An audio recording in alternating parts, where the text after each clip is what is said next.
여러분 안녕하세요. 23년 동안 집을 사고 팔고 경매도 하고 금매도 뛰어다닌 사람입니다.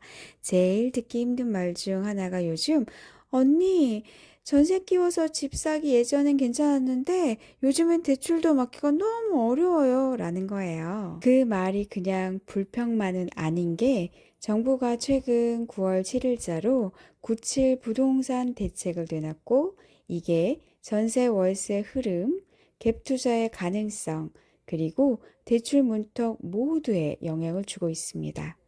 오늘은 97 대책까지 포함해 왜 요즘 전세보다 월세, 갭 투자 얘기가 더 자주 나오는지 제 경험과 자료를 섞어 자연스럽게 풀어볼게요. 첫 번째는 97 대책 주요 내용 정리를 하자면 정부는 수도권에서 2030년까지 연평균 27만 가구 총 135만 가구의 신규 주택 착공을 추진하겠다고 발표했어요.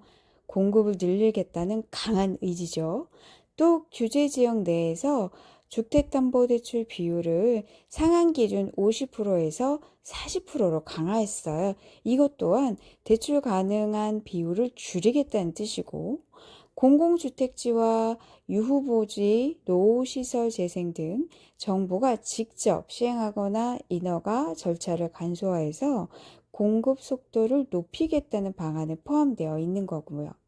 두 번째는 이게 전세, 월세, 갭 투자에 영향을 미치는 건데요. 이 부분이 중요해요. 공급 확대는 장기적으로 전세 매물 부족 문제를 완화시킬 수 있고 가격 안정에 도움이 될 수 있죠. 하지만 대출 문턱 강화는 단기적으로 갭 투자하려던 사람들 입장에서는 부담으로 작용합니다. 예를 들면 원래 갭 투자는 전세 보증금 일부를 활용해서 매매 자금을 줄이는 구조였는데요. LTV 낮아지면 대출로 보충해야 할 금액이 늘고 이자 부담이 커지죠. 또 자본 여력이 없는 분들은 갭 투자 진입 자체가 어려워지는 경우가 많습니다.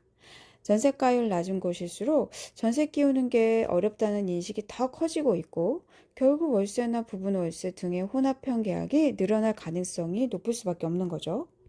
제가 최근에 실제 사례 하나 말씀드릴게요. 저희 친한 지인분께서 전세 끼워서 집 하나 사려고 했는데 계산해 보니 대출 가능한 비율이 낮아져서 현금 부담금이 예상보다 많이 올라간 거예요. 그래서 결국 그분은 갭 투자를 포기하고 월세 중심적으로 눈을 돌리셨어요. 또 다른 분은 신축 입주 예정 아파트 유휴지하고 공공주택지 쪽 중장기 청약 매매 대기 중인데요. 공급 확대 계획이 발표된 지역이라 기대가 조금 생긴 상태더라고요. 이런 실제 사례들을 보면 97 대책은 사람들의 심리랑 실제 결정에 대출 가능성에 자금 부담을 더 고려하게 만든 것 같습니다. 저는 이렇게 생각해요. 집이란 건 내 안식처, 내 삶의 터전인데 제도가 바뀔수록 선택지 불확실성이 생깁니다.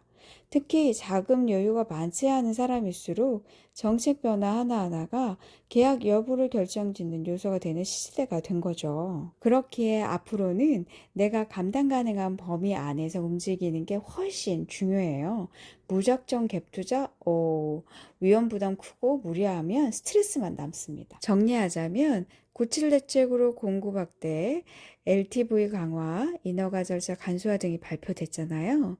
이건 장기적으로는 전세 시장 안정화에 긍정적이지만 단기적으로는 갭 투자 진입 장벽 높고 월세 부담 가능성 높다라는 뜻인 거죠. 그래서 갭 투자 고려 중이거나 전세 유지하고 싶은 분들은 정책 변화 잘 봐야 하고 자금 시나리오하고 대출 가능성 꼼꼼히 따져야 합니다. 여러분은 여기서 어떻게 하실래요? 갭 투자 계속 고민? 아니면 반전세 또는 월세 중심으로 갈까 고민 중이실까요? 댓글에 갭 투자 또는 반전세 또는 월세 갈아타기 이렇게 남겨주세요. 다음 편에 이 세 가지 옵션 비교 체크 포인트 딱 뽑아서 나눠드릴게요. 저는 23년 동안 집을 사고 파는 현장에서 무수한 정책 변화를 봐왔고 늘 느끼는 건 정책 하나가 내 돈이 들어가는 방향을 바꿔버린다는 점이에요. 구독, 좋아요 누르시고 알림 설정에 두시면 다음 영상에서 정책이 바뀔 수 있는 네 선택지를 쭉 정리해 드릴게요. 그럼 다음에 또 만나요. 안녕.